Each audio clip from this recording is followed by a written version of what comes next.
It's time to make some changes at the home studio, and specifically, it's time for me to think about using a different camera. So far, I've been using the Sony ZV-1, and while it's proved to be a pretty decent camera overall, there are some things that I don't like about it. So the weakness of the camera shows through when I try to uh, zoom in the video editor on a small portion of the frame. The image falls apart more quickly than I would like, and so then I thought it'd be time to replace it. So as you can see, this is a Sony Alpha ZV-E10. This is an APS camera, whereas the Sony ZV-1, I'm sort of laughing because the camera makers give their cameras such obscure names and numbers sometimes that it can be hard to keep track of them or keep track of all the different names. Anyway, this is the original Sony ZV-E10. There's a Model 2 out now, which is a lot more expensive than Model 1. As you know, I tend to buy most of my digital gear used, and the reason is because a digital gear loses its value so rapidly that somebody has always decided that it's not the camera that they want, and so you can usually get a good deal. As you can see in this case, this is from Best Buy, and it was an open box. And the condition is marked as, where is it? Here it is, excellent. There also was one marked fair, but I decided to skip that one. So we'll see if excellent really is excellent. Let's jump right into the box.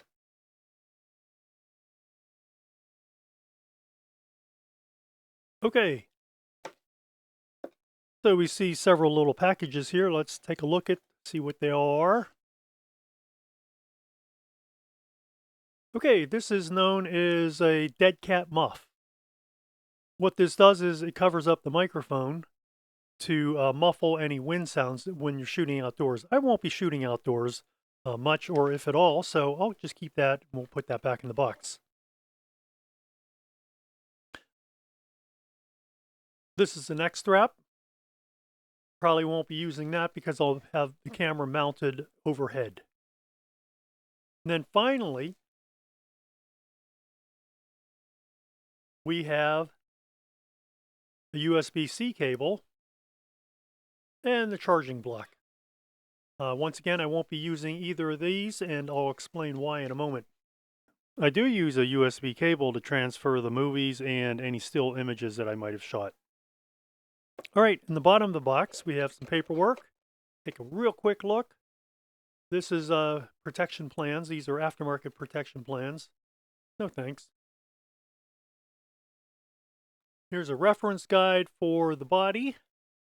This covers a number of models. This is, the heck is this? Written in French. So not for me. Let me see if it's written in English at all. Nope, all French. Probably for the Canadian market. Here's an informational pamphlet or booklet on the lens.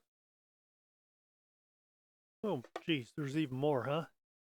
Okay, so here's some accessories. You scan it and then you get more information on the web. This is telling you to be careful not to do certain things with the batteries. You know, kill you. Warranty card. And this finally is a startup guide, a quick start guide for the camera. All right, let's get this all out of the way.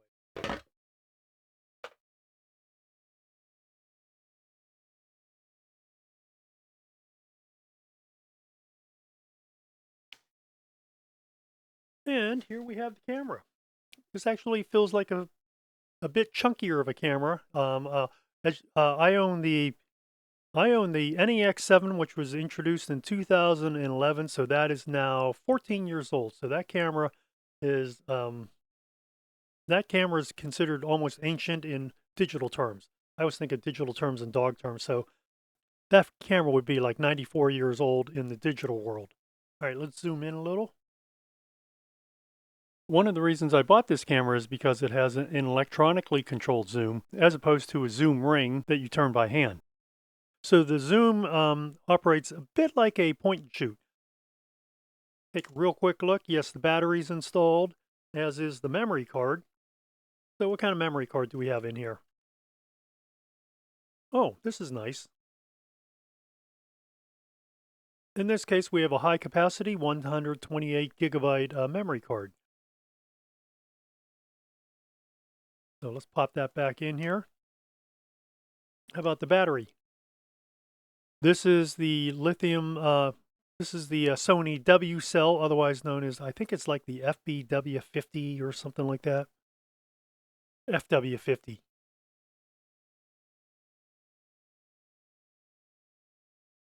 This is a 25 megapixel camera. This has just 5 more megapixels than the camera I'm currently using, but the sensor is quite a bit larger. As I mentioned, this is a 1-inch sensor compared with this APS-C sensor, which is probably, I don't know, maybe 2.5 times the size of a 1-inch sensor. Let's take a quick look around the controls. There's an on-off switch. And as you can see, this uses a push-pull arrangement to zoom the lens, sort of like a point and shoot. There's also this control on the lens, which also allows you to zoom. Right now it's set up to zoom. I believe if you wanted to, you could set it up for focus, or perhaps it does focus. So on the back of the camera, as you can see, there's no viewfinder. This really is a camera that you use only with the LCD screen, or if you have it hooked up to an external monitor.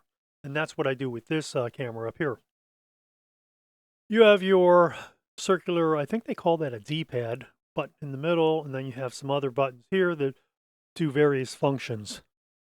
Up on the top, you have a hot shoe, and that's where that cover, that dead cat muff, that's where that slides into. And then you have your controls, which allow you to switch, I guess, quickly from video to stills to some function called S&Q. I'll have to look that up and see what that means. This is a little command dial. Usually what that does is allows you to change either the shutter speed or the aperture. Here's a C1, and it has some kind of pictogram on it. I'll have to see what all these things are. And this button here allows you to start recording movies.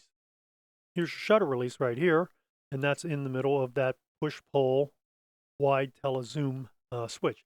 Obviously, this will not work with a camera with a manual zoom.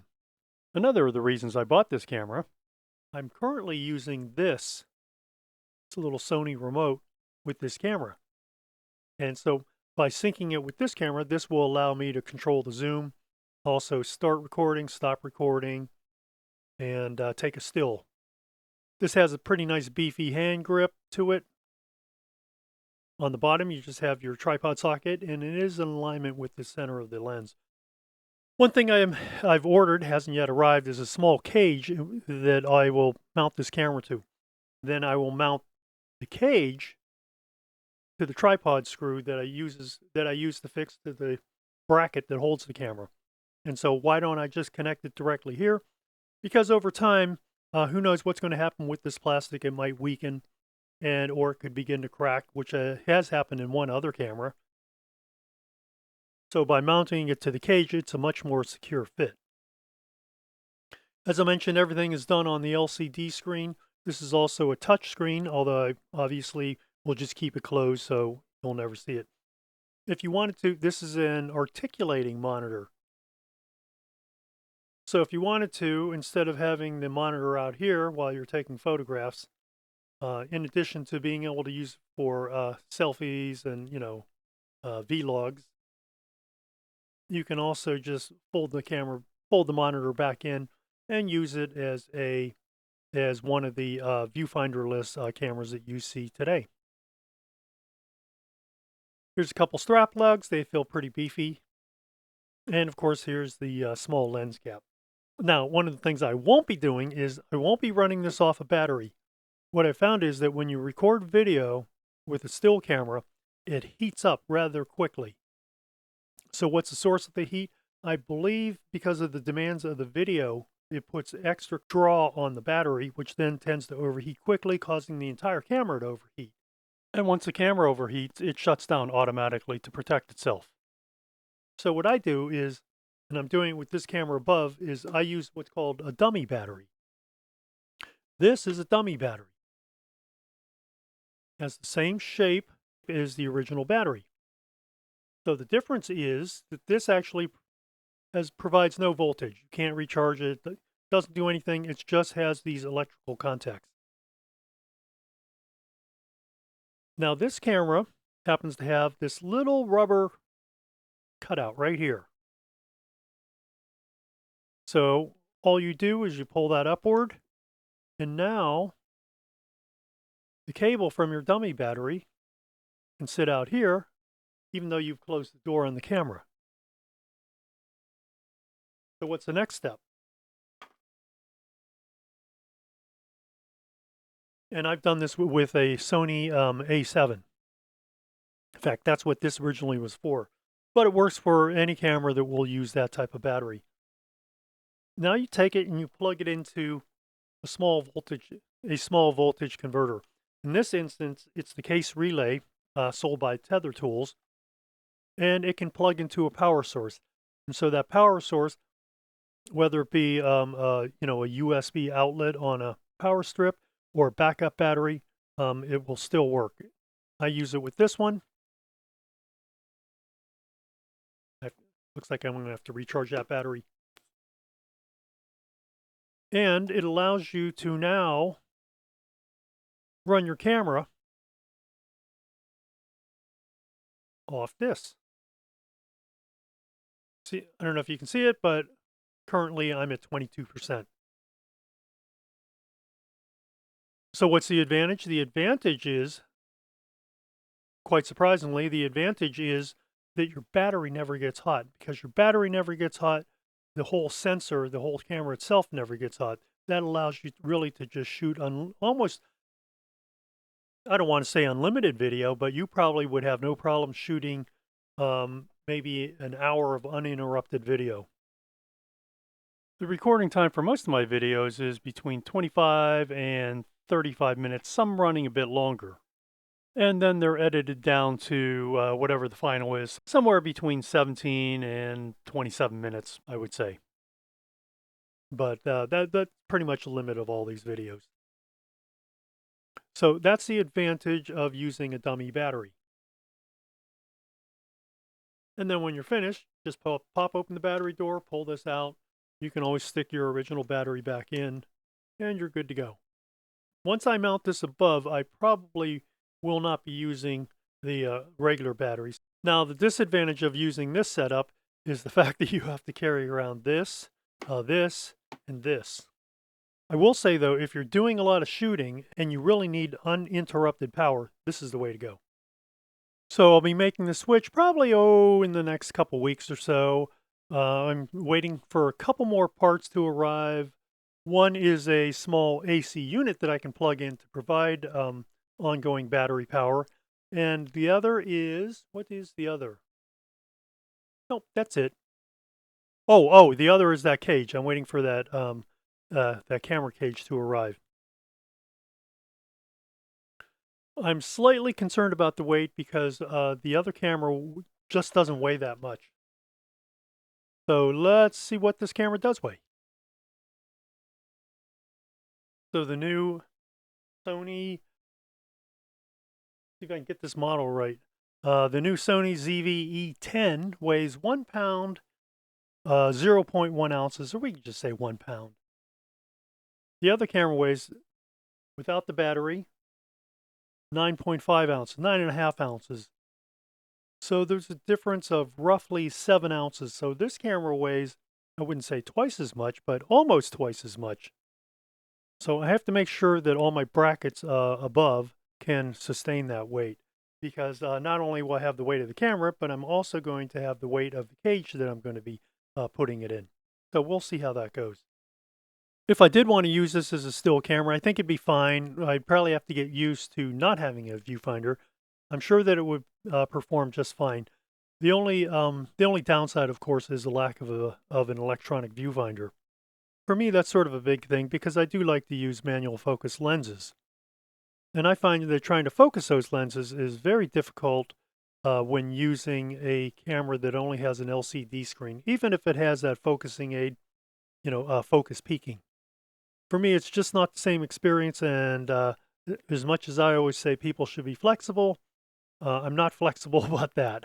Overall, this is a fairly compact camera, and it's neither as large nor as wide as some of Sony's other alpha cameras. And I think probably because it doesn't need that circuitry for the electronic viewfinder. Design-wise, it fits somewhere in between Sony's compact cameras and its alpha cameras, or at least its alpha APS cameras. It feels pretty well made. I think Sony's done a pretty good job with this series. I haven't had any problems. In fact, this will be my fourth Sony Alpha / NEX camera, including the one above, and this one, the NEX7, and then an A7 Mark II.